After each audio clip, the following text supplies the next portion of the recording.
তোর অনেক দরকার। তুই যে এত দুষ্টুমি করছিস, কেন করছিস?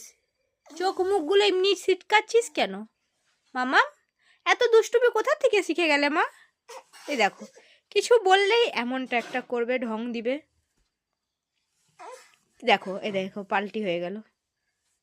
এখন কি করেছে, রিমোটের পেছনে একটা স্টিকার ছিল, এই যে এদিকে এখনো দাগটা আছে, স্টিকারটাকে খুলে মুখের ভিতরে ঢুকিয়ে দিয়েছে। আমি একটু খালি মোবাইলে ধ্যান দিয়েছিলাম, এই যে আবার রিমোটটা নিতে এসেছে, না ধরো। হ্যাঁ, আমি একটু মোবাইলে ধ্যান দিয়েছিলাম বলে মুখে একদম ঢুকেই গেছিল গলা অবধি। ভাগ্যিস আমি টেনে বার করলাম, নাহলে এখন একটা বিপদ করতো। এটা বের করলাম, ঠিক আছে। কোথা থেকে খুঁজে খাজে একটা সুতো মুখের মধ্যে নিয়েছে। নিয়ে যখন আমি নিয়ে নিলাম,